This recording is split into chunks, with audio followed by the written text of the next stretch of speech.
Bismillah ar-Rahman ar-Rahim. We'll begin, inshallah ta'ala. Assalamu alaikum, everybody, and welcome. Thank you for joining us today. We are joined today by our esteemed Sheikh Abdullah bin Hamid or Hamid bin Hamid. Hamid. Bin Hamid Ali, and our good friend Sidi Taimur Irfan, who will be moderating today. So I will be passing, inshallah ta'ala, the mic to him to open us up, and inshallah ta'ala we can begin.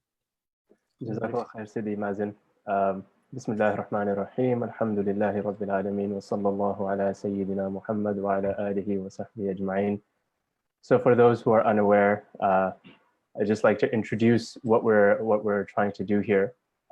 So as you can see from the title, we've named these discussions Balancing the Conversation. And the reason behind this is that some people are unaware that the information that they're receiving from various media outlets or even popular figures on social media is currently being mediated, and they're then making decisions based on that. While the other side of the discussion is being gaslit, ostracized, and oppressed because of those decisions.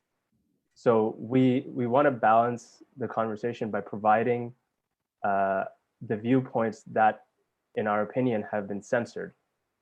And so today marks the first of these Balancing the Conversation discussions, which represent this silenced group within our community, and then use these discussions to help us understand what's really going on behind the scenes, and then how to navigate the current pandemic situation as Muslims, inshallah.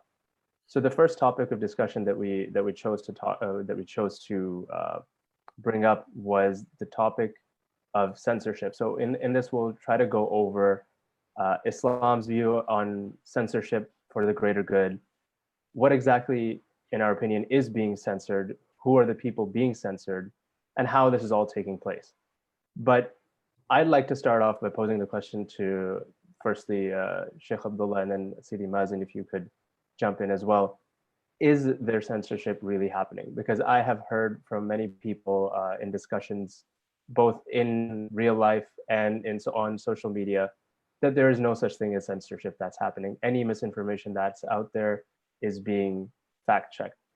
So I'll pose the question again. Is there any censorship actually occurring, and why do you think that's the case? Bismillah ar-Rahman ar-Rahim. Assalamu alaikum wa rahmatullahi wa barakatuh. Alhamdulillah, it's really a great honor to be sharing this particular panel with Dr. Mazen and yourself, Brother Taimur. May Allah subhanahu wa ta'ala may preserve both of you in your efforts.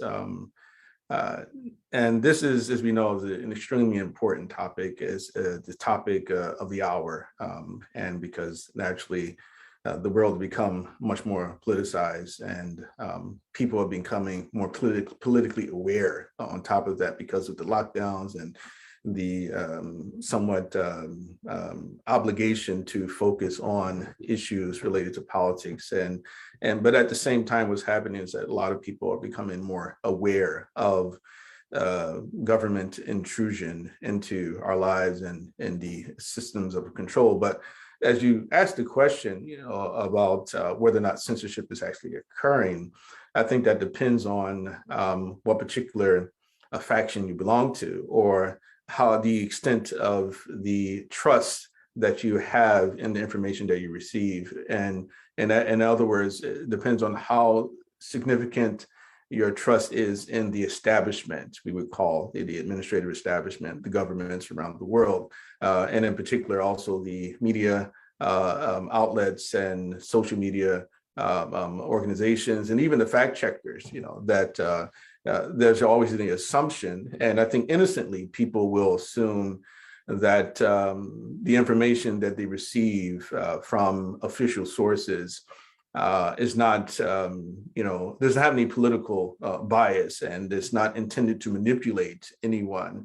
Could be all, as human beings, especially Muslims, often that we can be very sometimes naive, and in other times we're just simply responding to the fitra, that we have good hearts and we we want to assume the best about people that we encounter, the al-aslu fil insan as-sidq, that the sort of the default that with respect to the human being is that it's honesty. We assume that a person is telling the truth until and otherwise proven, right? So when we have official sources, fact checkers, quote unquote, who are saying that this information that you shared is false or is misleading or is incorrect or is inaccurate, then most people will say, okay, all right, well, I might as well just throw that in the bin. However, it's becoming more and more apparent that many of the fact checkers have political bias and motivation, that there's more lying happening in those particular sectors. The media has been proven to be liars in multiple instances in recent years. Remember, that we forget that, we went to war in Iraq upon a lie, based upon a lie, among other things, so there's definitely censorship happening, and how could it not how can it not happen when freedom of speech is not deemed to be an absolute right, not only in the West, but in Islam itself, right? So I would say, of course, the censorship is happening, even if many people doubt that is occurring. But of course, Dr. Mazen, you can weigh in, however you like, and perhaps there's some things you'd like to add. Yeah, I totally agree, and I think that yes, to answer the question of censorship, yes, there's censorship, and there's always been, in some way, interestingly, censorship around these types of issues. And we've had, for example, in this country, different types of pandemics, different types of medical issues of the time, where different factions of the medical establishment, different schools of thought in the medical establishment differed. And for example, with the 1917 Spanish influenza, you find that there were different camps and people following the science, following observation, looking at what was coming up clinically in their patient populations, special populations, or the patterns that were coming up here. Medicine is an inherently empirical art and science. And what we find now today is that many people that were reporting their experiences all over the world as specialists in their field, which is patient care, were being silent. And this is not something new.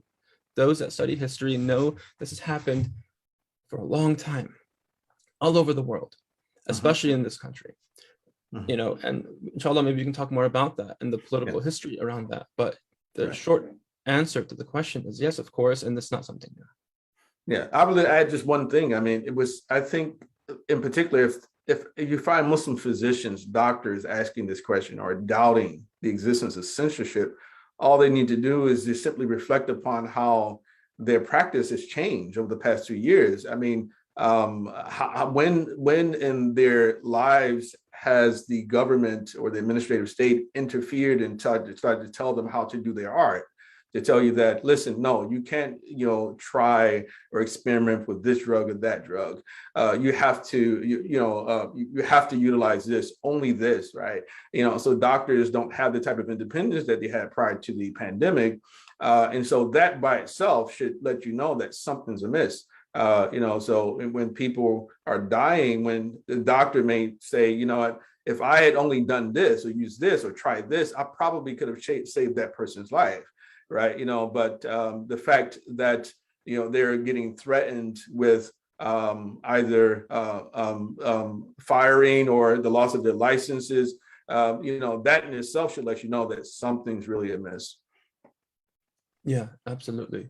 And it's not even with COVID. This is a problem beyond COVID even, right? Where there's, in the insurance-backed corporate structuring of the medical system here, they have to greenlight every intervention.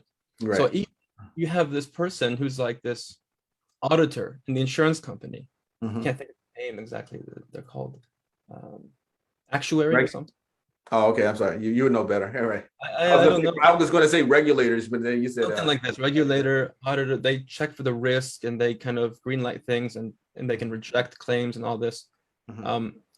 They have to greenlight the doctors. who are the specialists, who are the ones who are trained for 10, 15 years sometimes, and Right. they know and they have a clinical expertise and insight, and Allah gives people on the front lines. I mean, physicians are inspired people in general, they're inspired class of people. And they have to reject all of that because the system, I won't get paid if I do this intervention and it's not greenlit. So I have to play by the book. And so with COVID, when COVID came, there was all this emphasis on the novelty of it, this novel coronavirus, even though 50% of common colds are caused by the coronavirus genus, family genus of viruses. So it's not terribly new. Like it's not, we're not dealing with this alien virus. On a different, I mean, we're not dealing with that. That's movie stuff, that's sci-fi stuff. We're talking on Earth. So we would say we're sort of dealing with sort of a mutation or something, right? A mutation. I mean, and that's a whole other conversation of where that mutation, whether it was natural or artificially induced and all that. But we're dealing with a coronavirus. It's a new one. It's not novel in the sense that we have to dispel all of our resources, all of our experience, tomes of case studies over the years of people, you know, treating similar diseases. And having to start brand new and reinvent the wheel. That is uncanny. That is unheard of. That's something that's unbelievable, honestly.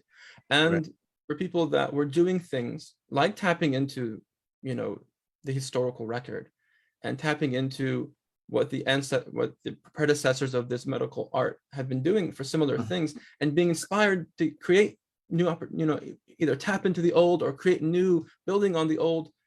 Those people have been doing great work all over the world. And there's been this hidden, if you will, network of communication amongst, you know, the naturopaths and the homeopaths and the Ayurvedic doctors, which, I mean, 25% of doctors, which I think there's 250,000 Ayurvedic doctors in India. In China, there's 40,000 Chinese medicine hospital teaching clinics.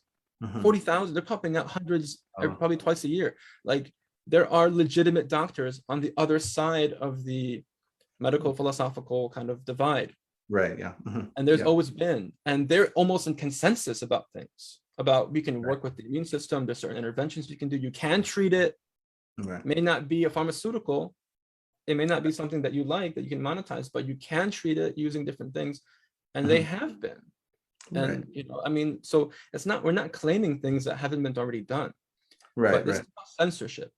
This is about the limiting of the discourse. This is about shutting down any contrary position to the mainstream normative position. But that's a good point you make there, because, like, for instance, even censorship of naturopaths, right? You know, so it's like, okay, well, you know, science or, you know, modern contemporary technologies becoming like, you know, God, you know, in people's minds, you know, so they say science and all of a sudden people are like, oh God, right, you know, fact. And, you know, and those people, these naturopaths, these are primitive people, you know, they're talking about, you know, herbs and these other things, remedies, even though, of course, crystals and rocks.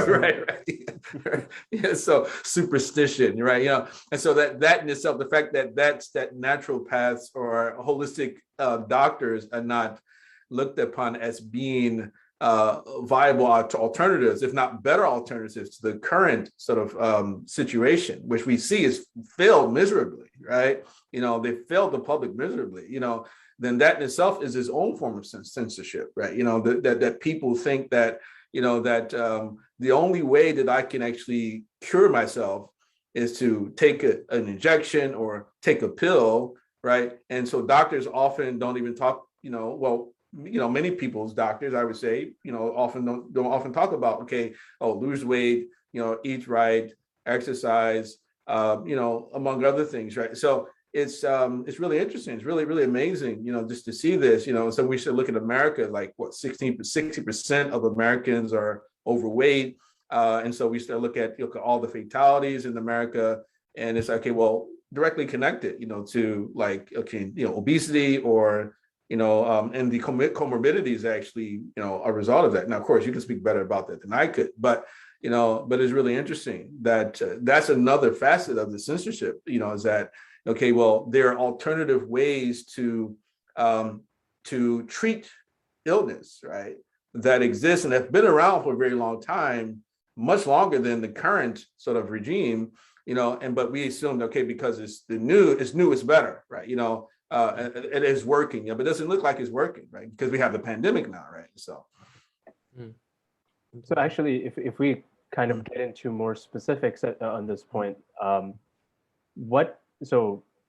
there's the there's media level of censorship, and then there's also the medical community censorship. If we can get into specifics on what things made each of you realize that there was a heavy level of censorship going on, because we all understand that in times of war or different political happenings, there is some level of censorship that's going on. Right. A liberal media outlet will censor the right, for example. That's very commonly, I think, understood. Right. But within this pandemic that everybody was facing as a collective, what made you realize that there was a different level of censorship that was going on? And what are those specific things that you noticed? For me, I guess that's going to take somewhat of a long answer. Perhaps Dr. Mazen should respond first to that one. Okay, Bismillah. So, it's a good question. I don't know when I first initially kind of realized it. I mean, I was talking to my wife earlier today, and I was telling her I have a video on Instagram, probably from like March or April of 2020, talking to people, telling them, guys, it seems like we're not seeing dead bodies in the street. Everyone should just calm the fear, allay the fear, work on managing your stress. This is going to aggravate your condition, make you more susceptible. Work on, nutrition and hydration and sleep and exercise.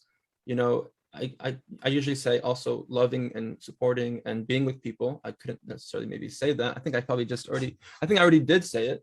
Said it anyways, but that video got flagged, and I got like a message, and then I got a lot of negative feedback from it too, from my people, and I was like, whoa, and that was March or April, I think, of 2020. So I was like, oh wow, there's a lot of pressure being put on me very early on.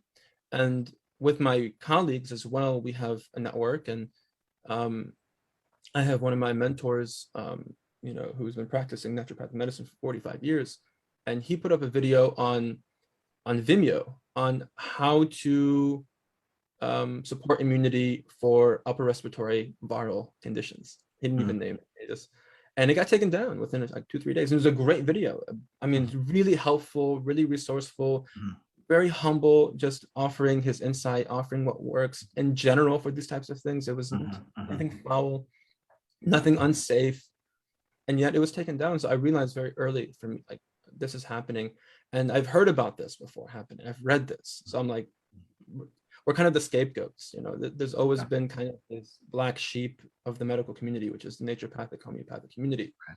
And that became very clear that history was repeating. And, so it was really interesting. It was kind of this slow kind of realization, but it was very early that I realized something was amiss. Right. Well, with me, for much of my life, I would say I've suspected that something has been amiss, because I come from a culture which has been very distrustful of the government to begin with, right? In the 90s, Public Enemy had a song called "Don't Believe the Hype," right? And so we were already starting to be indoctrinated into the idea that the media has a bias, right? And in particular, what the concern back then was, okay, well, there's very negative press for Black people, right? They're constantly showing all this, gang violence and all these other things like that, so it creates a stereotype. I think that most Blacks weren't thinking about this being, sort of a much broader, right, and applicable to a lot of other people as well. And of course, I think Muslims saw this happen during the, post 9/11 world, and even pre 9/11. Movies started to be released, and they were demonizing Muslims. And then after 9/11, we saw a lot more of this. You see, in the media, in unison, both the right and the left were, demonizing Muslims, right? So, and it was only after Hillary came to the realization, or at least her campaign came to the realization, at least this is my recollection, is that it was only at that moment that they actually shifted their particular position about Muslims, that they stopped, sharing negative news about Muslims, and they tried to embrace Muslims because they saw that Trump was a true real contender, right? And this is probably the summer of 2016. And I remember seeing this, I remember this distinctly, right? How the media actually changed this focus and started to, talk about how nice Islam was peace, Muslims are good people. And really, like, it was during the Trump years that I actually had an awakening, right? Because at first I was like everyone else, right? All the Muslims, I hated Trump, but not before, the elections, the sort of the campaign, because prior to the campaign, everybody loved Trump, right? In America, right? Trump was everywhere. In the movies, he was talk shows, everybody loved Trump. People wanted to be like Trump. Rappers made music about Trump, right? But then, once he made some crazy comments, on the lead up to his win, I was like every other Muslim, so I didn't vote at all in 2016. I actually only voted 2 times in my whole life, but that's a different story altogether. But fundamentally, what happened was that after he won, I started to question myself, and I started to say to myself, you know what, I really want to understand the psyche of the people who voted him into office. And I started to watch, like, the conservative, like, news, like Fox and other things like that, and so I started to realize that, that, okay, that these were really pretty much like 2 alternate universes, right? And that we're living in, one is we call the legacy media, which actually the majority of the media. And then you had Fox, and conservative media actually is a minority, right? Of all of the different media outlets. It's just that the progressive media outlets, they are good at making it appear as if they're being objective, right? At least most of them, not like CNN, MSNBC, they're very bad. They're the worst, right? But pretty much all the other outlets outside of this, a few conservative outlets actually are very, very much, they're very liberal and progressive, right? So I started to see a lot of this happening. And then even throughout his presidency, one thing I noticed about censorship was that that his accomplishments were not being highlighted in the mainstream media, right? Because Trump did quite a bit, right? People don't, want to acknowledge that he was accomplishing quite a bit. And so I noticed that, and he kept saying himself, he was very combative with the media, fake news, and a lot of times I saw he was proven to be correct in a lot of those things, right? So now moving into the COVID, it really wasn't a surprise for me, but I just never thought that things would get this bad, right, during my lifetime, right? So really that was, I would say, was how it happened with me. And just to add to Dr. Mazen's statement about, like, doctors being censored, I know there's one doctor, his name is Peter Berg, he has a YouTube channel. About a month ago, there's a friend of mine, a little bit older than me, brother, a little bit older than me, who had contracted COVID, right? And I wanted to send him this video that I saw from Dr. Berg, which he posted early on, right, in the pandemic. I searched YouTube, and when I located it, it said that this video is private, right? And it wasn't allowed, you couldn't share it, even the private link, right? And I was really shocked, is that why would they deny people hope that they can actually do things at home and actually overcome or fight against this virus, right? It's as if, like, they actually want people to die, right? So and that's just one of many different examples, right? That when we talk about who's been censored, but that's fundamentally what got me to this particular point where I am right now. In short, there's more I can say about it, but that's I guess the best that I can say at the moment.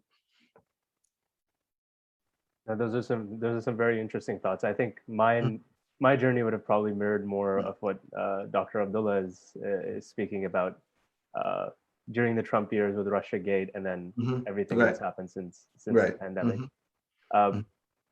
But I think some of our interlocutors might say, from an Islamic perspective, if there is misinformation within all the news, it's being all mixed up. So then there needs to be some censorship to protect people. What's I guess the legal or fiqhi view on this, or even ethically and morally within Islam? Yeah. Should there be censorship of certain ideas? Because we don't have absolute free speech, right, in many areas. For example, speaking about the Prophet sallallahu alaihi wasallam. Right. Mm-hmm.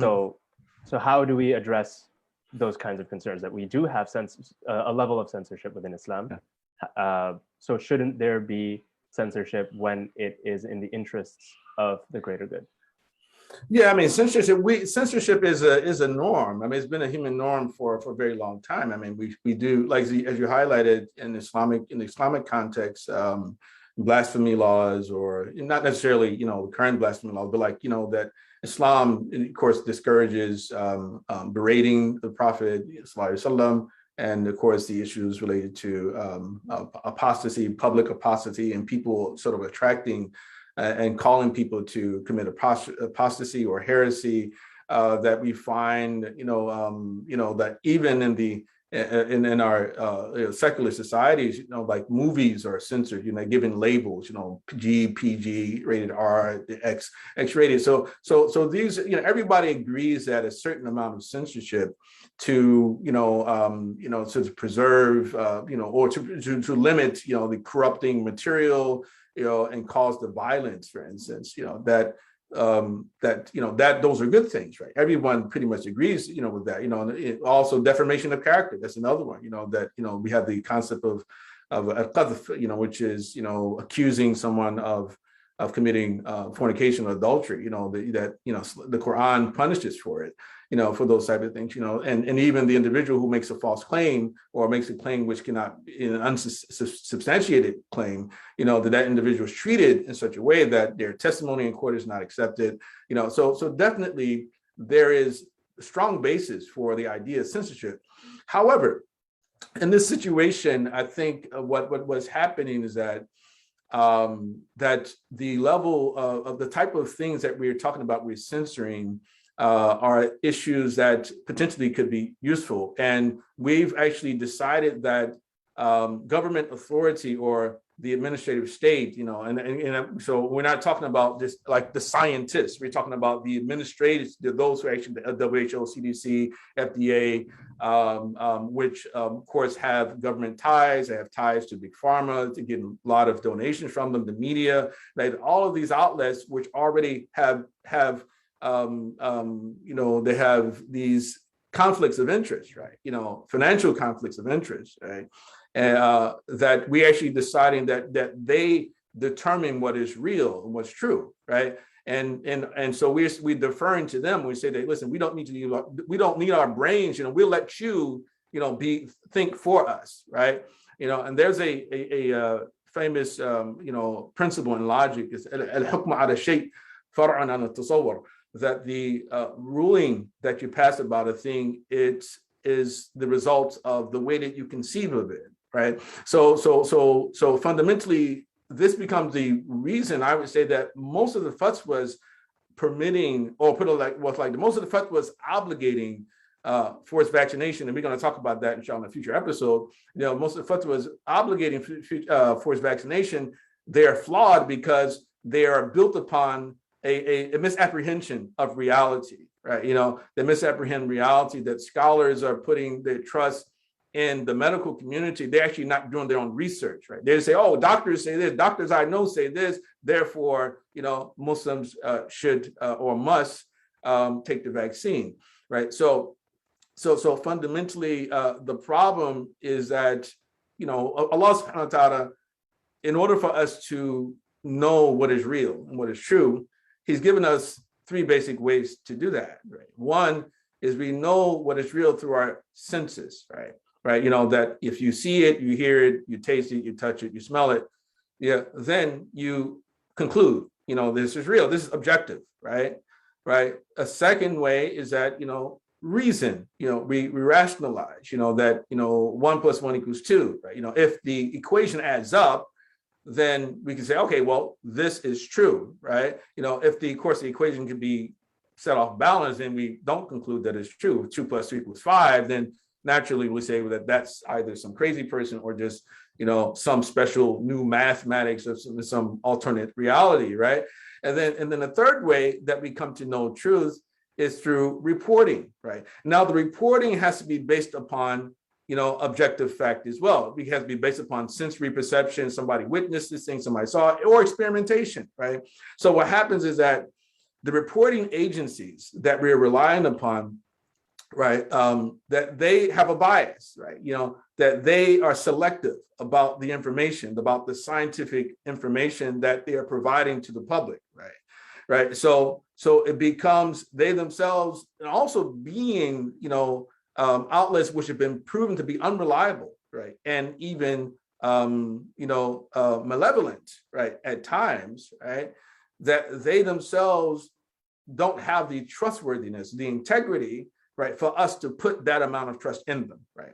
They don't deserve it, right? They don't deserve it, Therefore, we need to do our own research. We need to use our brains. We can't just simply surrender and yield our natural sort of capacities that Allah subhanahu wa ta'ala has given us, right, in order to discern truth from falsehood, from fact from fiction, right, to people we just simply consider to be official outlets, because they themselves, these are the same people who were responsible for the wars. These are the same people who killed hundreds of thousands of Afghans or Iraqis or and others, right? I'm not talking about the medical establishment. I'm talking about the individuals who are controlling the medical establishment, those at the top, actually, who are those who are sharing the information to us, and actually concealing information from us, right? That these are not trustworthy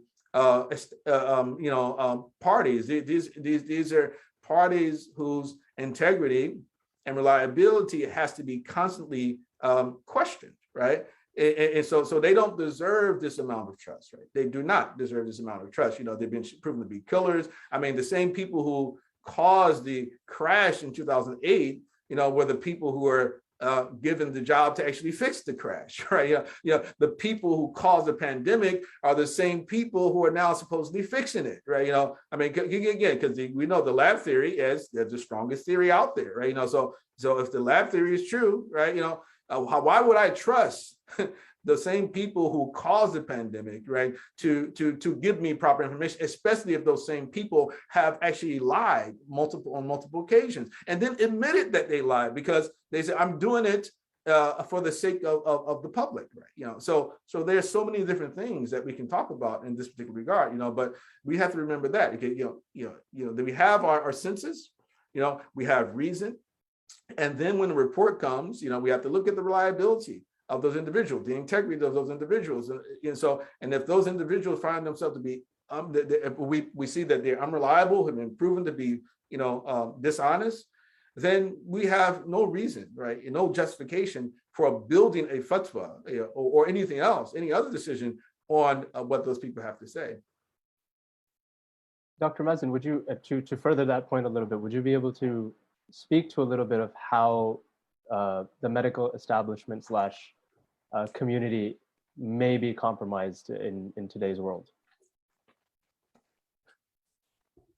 The community is always going to be compromised when it's not given the facts, when it's not given the true scope of what's actually going on the ground. That is, with COVID for sure, but also with anything else. It's really important for us, as a principle in this deen, that taqleed, this idea of taqleed, of being able to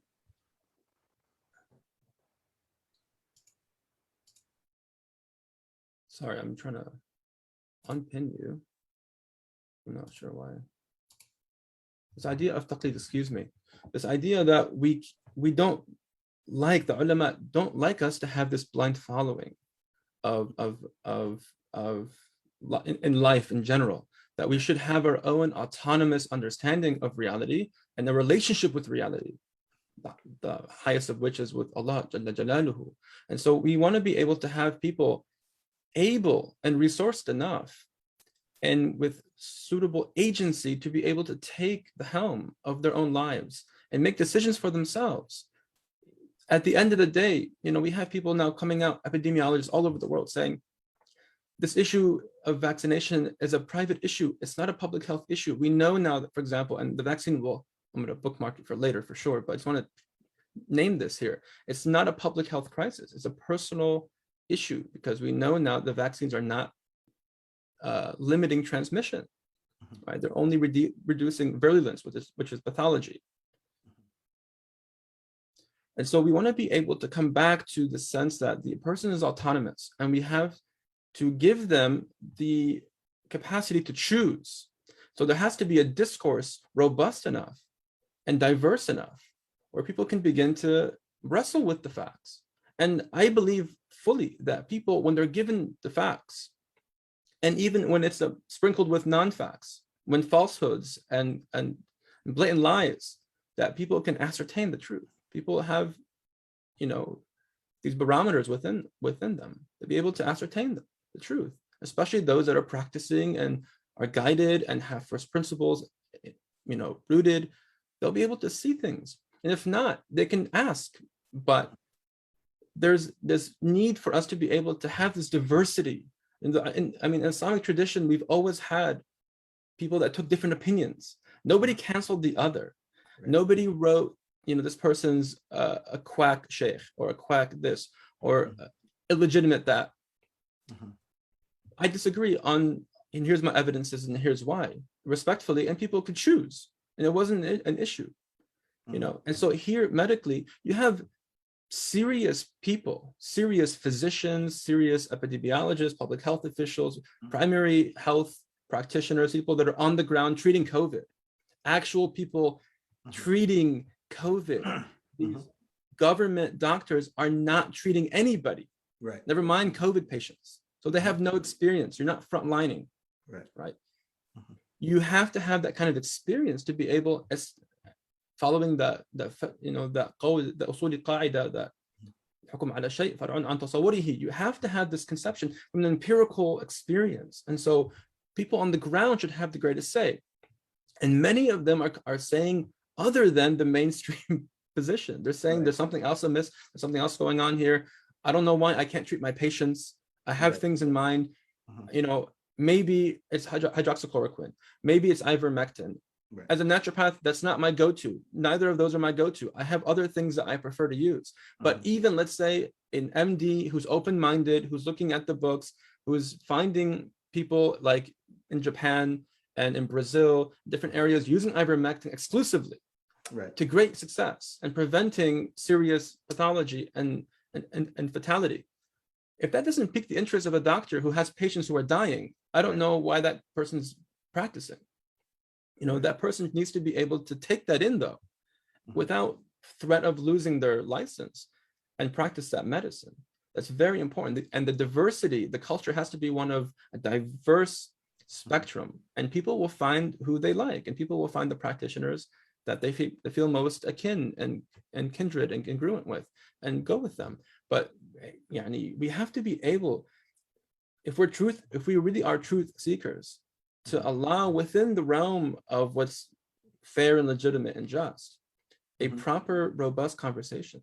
Right. And we're seeing the opposite of that. We're seeing a total categorical alienation of a whole, I'm not sure it's majority or minority, but a big group of physicians from the MD allopathic world, from within and without, from the competing paradigms of holistic, vitalistic, traditional medicine, which is huge as well. And so you have this reductionism of thought. You have this fixation on the conclusion which has already been determined. And then this siphoning of data, the siphoning of facts and pseudo-facts and narratives and storytelling and testimony that just fosters and bolsters that conclusion that's already been established. And it's like this neural, we talk about neuroplasticity, this idea of the brain kind of creating an echo chamber. What happens, though, when you limit that thought for a whole population is that you have this neural rigidity across a collective, across a group, where now everyone's just thinking in the same ways and acting in the same ways and behaving in the same ways, and unable to see any way out of it. And this is a feature of trauma, actually. Traumatized psyches, traumatized minds, souls, bodies. What happens is that they begin to go into a safety mode. They go into a type of self-preservation. We call this a survival strategy, or simply a defense mechanism of sorts, where they go into like a safety mode, like a low power mode, like a blue screen on the computer. Remember the old computers, the blue screen, safe mode? We go into safe mode, limp mode in the car, where we begin to close down our reality and just cling to what's safe, what's convenient, what's nearby, accessible, and what just keeps us under the illusion of protection, of safety, of inclusion. I don't want to be isolated when I'm afraid and scared. I'll be part of the group. And so we just go into this mindset. And so there's this huge campaign of fear from the beginning, right, which is so, I mean, it's full court. It's like it was a full court press. It was a full court press of fear from January, February of 2020. Before we even knew anything about it, they had full court pressed fear. Right. And I saw that early. People were coming into my clinic here in Chicago, and people were a mess. And people were drowning in anxiety, fear. They didn't know how to sleep. They were turning to their addictions already. Good people, righteous people turning into addictions that they had, beat a decade ago. They're coming back, just overwhelmed. And when you're in that immune compromised state, right, you're more susceptible to the virus as well, right? And so we don't have this robust, holistic perspective, right? We have these experts that have become masters of one element, maybe one cell or one type of tissue or one biological process, but they've lost the context. They've lost the capacity to see the interconnectedness of everything within the human being, in the different systems of the human being, as well as the social, economic, spiritual implications of these things, like lockdowns, like fear, right? Like quarantines, like masking, children walking in ones and twos with hands behind their backs, heads down, with masks on, walking from classroom to classroom. That's some scary imagery. Right. And it's emblematic of something really deep, and all of us feel that. That's not right. This is not how you respond to this type of viral pandemic. Maybe a different one where there's more risk, there's more fatality, there's more pathology. Maybe we can have a conversation about that. That would be necessary. At this point, this is unnecessary. And you're seeing that people in power are unable to relinquish this, and they're maintaining the conclusion in the face of opposite facts, opposite realities, and people all over the world writing journals, articles, and writing studies and proving that, for example, the science behind masks isn't what you think, and the efficacy of vaccines isn't what you think, and there are treatments out there that are working in significant populations in different countries, and they've adapted them at a top-down level. That's totally contrary to what we're getting here on CNN and Don Lemon. Very traumatic. I mean, just the trauma that it causes, and it's actually in response to pharaonic policies, right? إن فرعون علا في الأرض وجعل أهلها شيعا يستضعف طائفة منهم. That he divided the people, right? Put people into factions, right? They're utilizing the policies of Pharaoh and everything to keep us sort of divided. You're an anti-vaxxer. Yeah, I mean, you just, okay, I don't want to take this vax, but all of a sudden I'm anti-vaxxer. Even though I've had multiple other vaccines, all of a sudden they even changed the Webster dictionary definition of anti-vaxxer in light of things that just happened recently, right? So all you have to do is just be against one vaccine, and then you're an anti-vaxxer now, right? So according to the definition, the dictionary definition of anti-vaxxer. So so it's like, I mean, of course, I don't know if hydroxychloroquine or ivermectin or anything else is the right thing for anyone. But the thing that baffles me is that people seem to be opposed to early treatment. It's like, listen, the person's sick. Everybody's complaining about, the hospitals are being overwhelmed, right? And it's because of people, who actually, they contract COVID. Okay, okay. Is it possible for us to give someone's something at home that'll prevent them from having to go to the emergency room, right? But there are those things that are available, right? Things are available, right? But they're not being made available, right? They're out there in the world, and certain countries are utilizing them, So I'm saying, why would you be opposed to someone actually being given a dying chance, right? To actually survive from this, right? But not having to go to the emergency room, right? And it's like, and then they used to say, okay, well, no long-term studies. Okay, well, there are no long-term studies on the vaccine either, right? So why wouldn't I? At any rate, you won't get too much detail about that. But I did want to speak about something else, because you triggered me. You said taqleed, right? You said taqleed, which we know is a term which is usually translated as blind following or uncritical imitation. This is an interesting term, because I've seen Muslim professionals, Muslim people working in the medical field, speak, and people have even said this to me, speak about the difference between doctors in the public and doctors in fuqaha, right? Is similar to the relationship between the fuqaha and the public, and that if you have a mujtahid, then or another individual who's an expert, then the non-expert is supposed to defer to them, right? And it seems that this is what a lot of the scholars in the world actually have been doing. You don't really see much evidence in most cases that I've seen of Muslim scholars actually doing research and actually basing their fatwa on research. But basically they say, I talked to a doctor and the doctor said this, and these are doctors I know, right? Rather than, speaking to, individuals who are experts in those particular fields. A lot of times people, they're not virologists, they're not epidemiologists, and so just my doctor, my regular physician, right? Oh, he knows the literature, he says this and this is what we should do. That's not the proper way to give a fatwa. But the part that troubles me is that when you find a physician saying that that you're supposed to listen to us,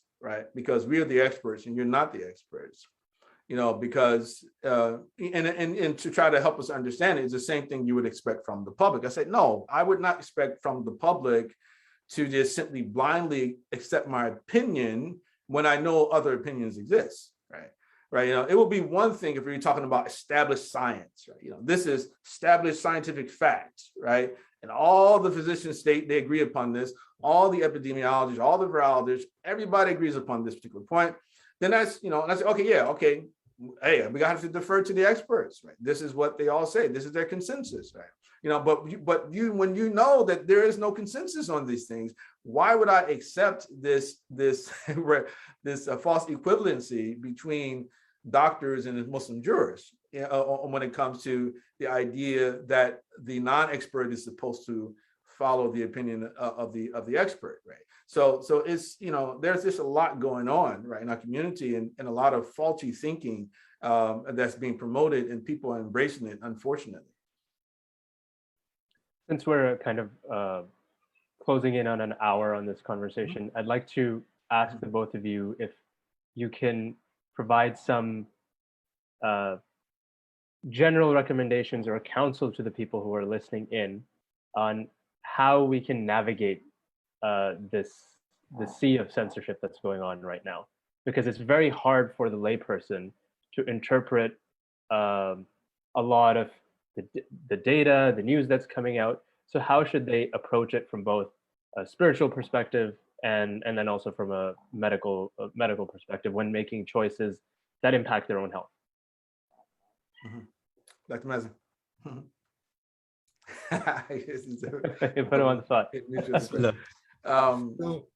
I would start. I'm sorry. Are you talking? Please go ahead. No, go ahead. Your turn. Yeah. Bismillah.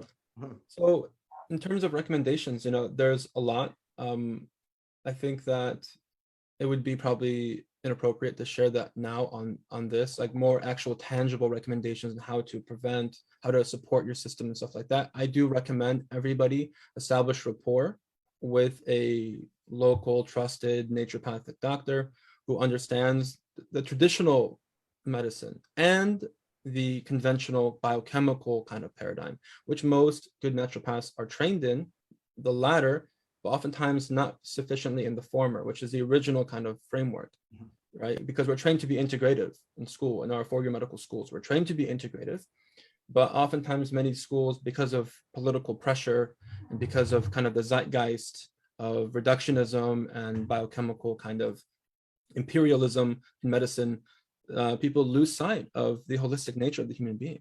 And for example, our connection to faith and our connection to the soil. And there's a whole other conversation we can have around this. So definitely establish rapport with a naturopathic, Ayurvedic, Chinese medicine, homeopathic doctor that you trust nearby, that you can get insight and get, nasiha, inshallah ta'ala, on how to support yourself. Because there's definitely ways of doing that. We're not sitting here like lame ducks waiting for, this virus to come and to protect us or to hurt us or to protect us or whatever. Like, that's not how this works.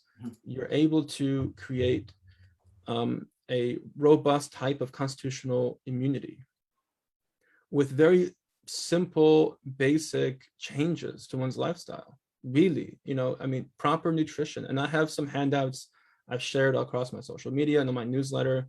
I can share them maybe in the show notes later, on how to support oneself, how to support one's family, one's children, and because this virus tends to be, the vast majority, I think 87% of the mortality has been in people 80 years and over. The vast majority of people are 60 and even like 90 something is 60 and over. This is not a pandemic of the young, certainly not, of just the unvaccinated, but even of the young, right, and the healthy. For example, people are worried about children now, and people are coming to me and should I worry, with Delta, and should I have my children take the vaccine, or I have someone that can give it to them? And like I said, listen, from the beginning of COVID, and this is one of those data facts that no one talks about. From the beginning of COVID to now, 18 months or so, you have from ages 0 to age 18, newborn neonates to 18 years old, 440, last I checked, 440 odd deaths from 0 to 18. And the vast majority of them have some sort of significant comorbid condition. They were not healthy. And this is something I actually really want to stress. It's really important for you all to understand this. Healthy people in general, and you have to define healthier, but healthy people don't get sick. And I'm sorry to kind of reduce it to that and leave it like that, and we can expound on it further in a future episode, inshallah. But healthy people do not get sick. And you must, when they say, for example, oh, this 35-year-old athlete, died from COVID. I'm sorry, but super marathon runners, they can be super fit, but they're generally not very healthy. These track stars can be eating McDonald's and having a very promiscuous, private life, and all that stuff reduces vitality. We understand that in our medicine, but these are things that have a role to play in immunity and susceptibility. So that's one thing I will say. I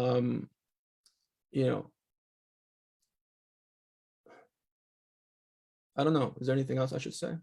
No, I think that covers a bit of it. With the Sheikh Abdullah, can we zoom in a little bit on how to navigate the media landscape and all the things that are going on with respect to the information that's out there? Right, inshallah. Yeah, of course. This has been a major concern of mine for some time, and actually one of the classes that I teach is the prophetic tradition, where we study the science of hadith, so students, they learn some of the ways to evaluate information, right? That comes to them, right? So there's a famous statement attributed to Imam Ali ibn Abi Talib, karramallahu wajhah, where he allegedly said, "La ta'rif al-haqq bil-rijal, bal i'raf al-haqq ta'rif ahla." Do not know truth by men, rather know the truth, you know those who have it.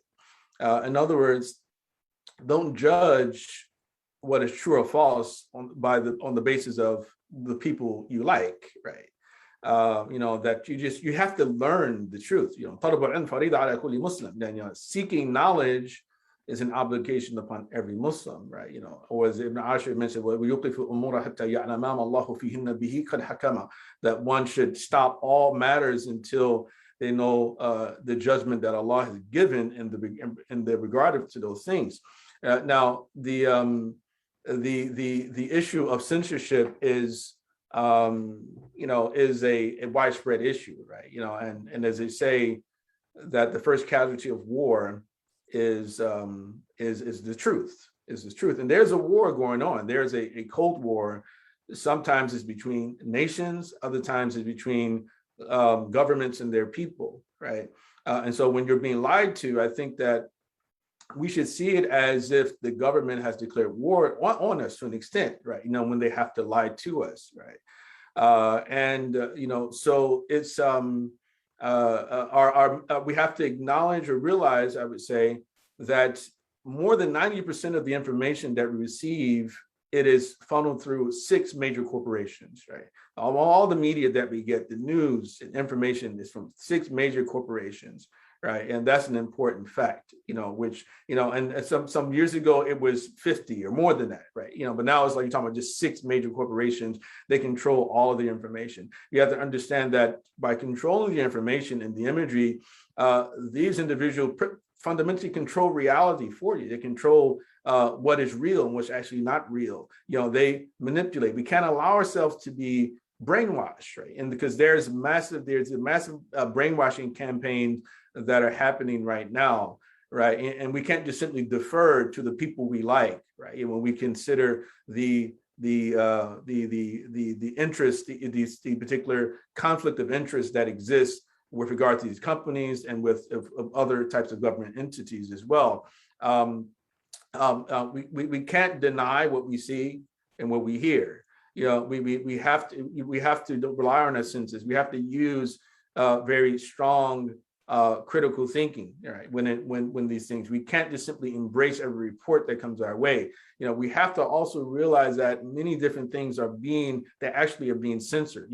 Facts are being censored, books are being censored, videos. Like for instance, I actually purchased a video which is a biography of Justice Clarence Thomas on Amazon about 2 years ago, and because they decided that they didn't like Clarence Thomas because he's a Republican, the video was just simply banned, just removed from Amazon. For example, medical treatments and ingredients are being censored. Fatwa is being accepted. If you actually search, if you put into Google, fatwa against COVID vaccine, the first page, everything you're going to get there is fatwas in favor of COVID vaccines, right? So the actual search engines are manipulating, the information, right? For you. They want you to see what they want you to see, right? Companies, senators like Senator Rand Paul, Brett Weinstein, Dr. Robert Malone, a lot of these different people have been censored, information been censored, have been demonized, have been anti-vaxxers. Project Veritas, for instance, constantly, Facebook, is constantly either labeling the videos that I share there, or they ban them. And I felt myself censored as well, right, multiple times. And I talked to Dr. Mazen about this before, about on Instagram, that, and I don't know, again, I'm assuming that the system has changed to an extent. But I used to be able to post someone else's story to your own story easily, but they changed that for some reason. And I remember one day I was actually doing a comparison with my daughter, because my daughter has an Instagram account too. So I told her, I said, go to this brother's page and to see if you're allowed to share his story to your story. And she did it. She was allowed to do so, but I couldn't do it on my page. So they targeted me because they don't like the information that I've been sharing there. And so there's no denying that there is, censorship, a large amount of censorship happening, right? And so we can't, and I was just saying in summary that we cannot, just simply yield over our brains to other people, right? We have to be diligent. We have to understand that this is an unprecedented time, right? This is an unprecedented time, right? I'd never thought that I would live to see this sort of time that we're living in my life, right? I never thought that it would be. This is the worst time politically that I've ever lived. I think a lot of people would probably say the same thing. And so again, don't assume or associate truth with certain people, certain news stations. Do your own research. Consult people who are learned. Find people who you trust, who actually do research as well, right? Rather than just simply buying everything that you're told, and just even putting your trust in fact checkers, right? Because the fact checkers are also biased. Who's fact checking the fact checkers, right? So it's a string of things that can be done, but most importantly, we have to consider the moral integrity and the expertise of the individuals that we consult, rather than simply deferring to them because we like them and we like the way that they talk about us or talk to us. Barakallahu feekum, Sheikh. I think a related question has kind of popped up in the chat. Sister Faiza asks, how do we have discussions with our Muslim friends who believe the censored narrative? And how do we navigate that sphere of, I'm assuming, having those conversations, and then also trying to perhaps convince those people that the wool is being pulled over their eyes? Well, as I would say, I'm Dr. Mazen, of course, I'd like to hear from you as well on this particular point. I think that for some people, you're not going to be able to reach them. Some people have totally accepted that, I belong to this particular party, I belong to this tribe, and I'm not trying to hear anything else that's coming from that other side. They'll even associate, for instance, anti-vaxxing, with being, oh, you must be a Trump supporter, right? So and this is another thing that's been censored. All of the protests that are happening throughout the world, what's happening in Australia, the draconian measures that are being, implemented, in Australia, all the protests that are happening in Europe and Italy and France and Germany and the UK. I mean, all of these countries, but where there's censorship happening with regard to all of these things. Even the most recent, some call a sick out of Southwest employees. They canceled like 2,000 or more than 2,000 of their flights over the past weekend, right? That people were saying because they are associated with the vaccine mandate, that, a lot of those vets, that's the only reason for it, but it definitely wasn't the official reason. We know that because they say it was weather conditions or flight controller issues, but no other airline, actually did the same thing, right? So basically, it's talking to certain people. If you feel that the individual that you speak to is somewhat reasonable, then do try your best. Share with them alternative perspectives. Ask them to try to put down their own personal bias or feelings or hatred towards whoever the sources may be. If you're sharing with them one of those type of sources, hopefully we can find sources where we don't have those emotional reactions from people, right? But they have to realize that, the information you're dealing with, that's old propaganda. They've already made an adjustment on that one and everything, and it's been proven to be incorrect. There was a time when you couldn't say anything about the Wuhan lab. Now it's okay to talk about the lab theory. You couldn't criticize Dr. Fauci, right? On so many different levels, right? You couldn't talk about ivermectin. You couldn't talk about hydroxychloroquine. Now they're sort of loosening up a little bit again, but I just hope that people they understand that there is a major brainwashing campaign, or perhaps even multiple campaigns from different sectors, but largely, from the administrative state, I like to call them, that got us where we are. We shouldn't be divided. We should be believers who we judge one another on the basis of our character. We judge one another. And we give due consideration, to people's arguments, and we don't treat political differences like a matter of kufr. You've committed kufr because you don't support the vaccine mandate, or you committed kufr because you maybe voted for the wrong political party. Right, it's really bad, right? And we have to coexist. And if we lose the ability to talk, then we fight physically, right? And we have to be very much aware that this is really what is at stake. MashaAllah. Thank you for that, Sheikh. Yeah. You know, in terms of what I share with people and how I reach people, I come at it from my kind of educational clinical background. So I talk to them about Islamic medicine principles. And I help them understand that there is a narrative that's rooted in a type of industrial medicine, a reductionist, materialist, industrial conception of the human being. And that's not true on our terms. Like, that's not our position. That's not how we frame it. And so I like to help them, you know, educate people as to how we should be appreciating Bani Adam as ruh, jism, nafs, for example, and the different principles that work within the human being and the different faculties and how they work in the different systems, and what the mashayikh and what the hukama, meaning the Islamic doctors and healers, have considered to be the operational kind of physiology of the psyche and the body and the mana'a and the immunity and all these different things, and how we support the human being, you know. And we have books on Tibb al-Nabawi, for example, to give us some guidance in that regard as well. So I help people just to kind of shatter the illusion of the mainstream media, the mainstream medicine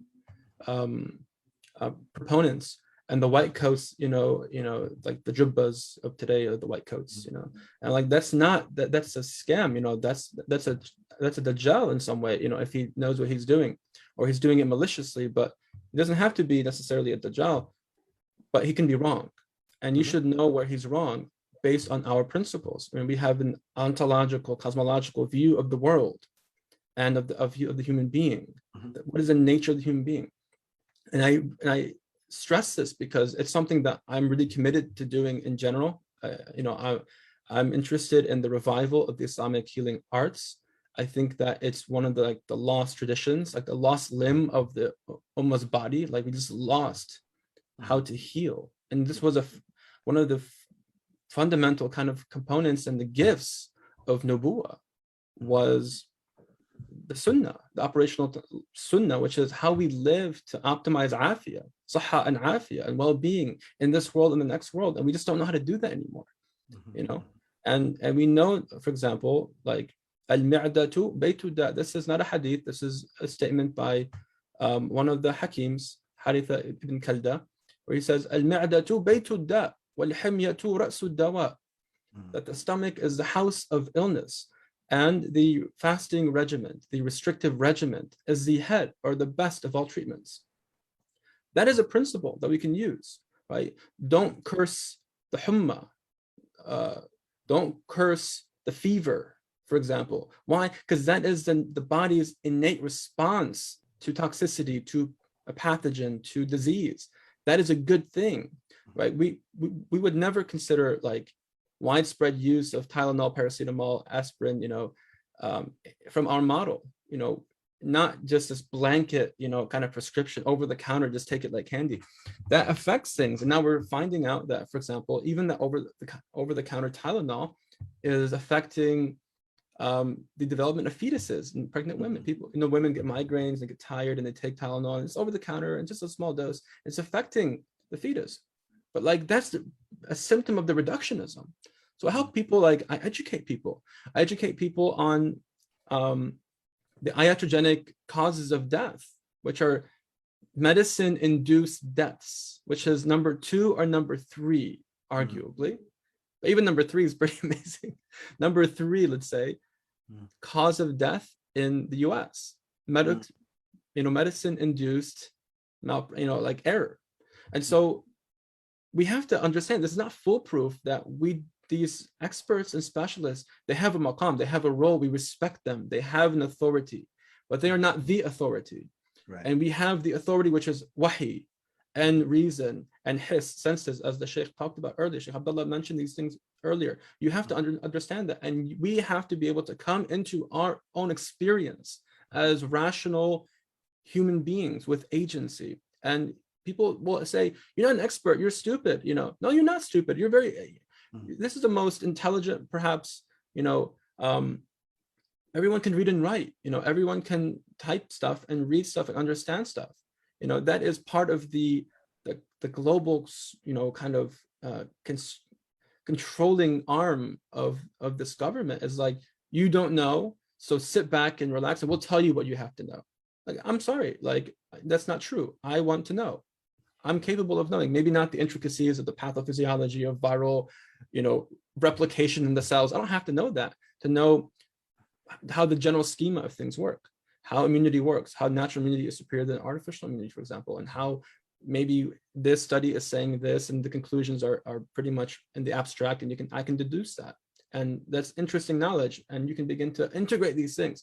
You're all capable people. I really believe everyone there, everyone listening now and everyone in the Ummah, by and large, is a capable human being, entrusted by God with reason, with the nur of wahi, to be able to ascertain their own reality. And we have our own tradition we have to return to. We have to return to our tradition.